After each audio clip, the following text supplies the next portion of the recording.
En 2019, en medio del boom de Among Us, surgió un juego que replicaría su fórmula, pero que cambiaría el espacio por paisajes helados.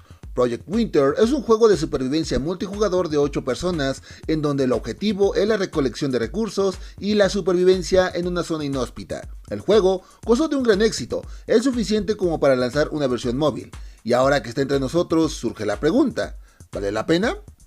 Jugadores, jugadoras y curiosos que me dan una oportunidad, sean nuevamente bienvenidos a este bonito y emergente canal. Project Winter se enfoca en el modo multijugador en partidas de 5 hasta 8 jugadores, ya sea en salas privadas para que invites a tus amigos o participar en salas públicas con gente de varias zonas del mundo, donde la misión es recolectar recursos, realizar misiones y buscar sobrevivir a la fauna del mapa, osos, lobos, alces, además del clima, pero sobre todo a un impostor escondido entre los jugadores que hará todo para evitar que sobrevivamos. Las partidas serán largas, de entre 15 a 20 minutos, por lo que requerirás tiempo para jugar. En resumidas cuentas, de eso va Project Winter, pero ¿vale la pena?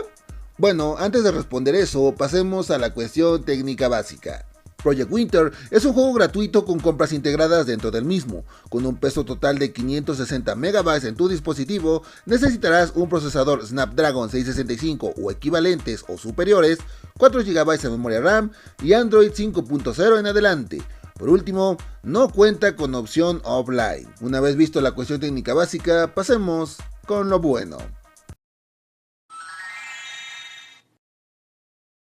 Una de sus grandes bondades es su estilo gráfico, que lo separa de la versión de Among Us, juego del cual toma mucha inspiración. El juego maneja un estilo geométrico bastante atractivo, por ende es ligero, sin muchos requerimientos para su ejecución. Otra de sus bondades es su sencillez, solo tendrás que ir a los puntos designados, cumplir la tarea, cuidarte del impostor y sobrevivir. Esto hace que los jugadores que no estén acostumbrados a juegos de este estilo no se sientan tan abrumados. Por si esto fuera poco, el juego cuenta con una guía que puedes consultar antes de cada misión, donde te explica qué hacer, tanto si eres sobreviviente como si eres un impostor. Aspectos básicos de tus marcadores de vida y objetos necesarios para la fabricación de materiales. Aún así, al contar con la fabricación de elementos, requerirá atención y astucia para que los más hardcore se sientan como en casa. Algo que viene de la mano es el trabajo en equipo. El juego va enfocado a ese aspecto y en ese sentido, la comunicación es fácil, contando con botones tanto para realizar mensajes de texto como chat de voz para estar comunicado y realizar las tareas más rápido. Una vez visto lo bueno, pasemos con lo malo.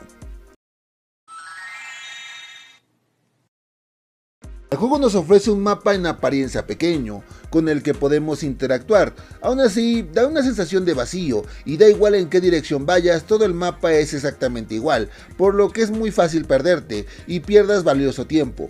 La fauna es muy escasa, y pocas veces representa un peligro latente. Si a lo anterior le sumamos lo largo de las partidas, puede que por momentos sientas que el juego se vuelve pesado. Otro aspecto negativo es la carencia de modos. El juego nos ofrece 5 modos, 2 de práctica libre y 3 de multijugador. El primero es el modo Casa Nueva de 5 jugadores, donde no hay impostores, no hay identidad de supervivientes o habilidades especiales, básicamente es el modo para principiantes.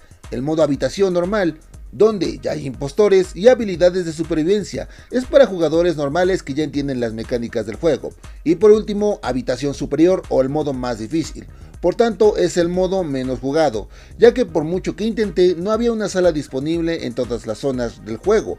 En el caso de la habitación normal, te enfrentas a la ardua tarea de buscar una sala que sí quiera jugar, ya que puedes pasar varios minutos en la que la sala se llena o que el líder se le dé la gana iniciar la partida, siendo la única opción rápida las salas de práctica o el modo fácil. Aquí radica otro problema: si hablas español es poco probable que encuentres a jugadores hispanoparlantes, la mayoría son de habla inglesa o rusa, para que lo tengas en cuenta. Otra cosa negativa es el exagerado ping que llegamos a tener, haciendo que la experiencia por momentos sea frustrante.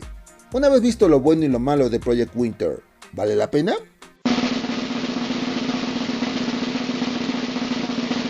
No.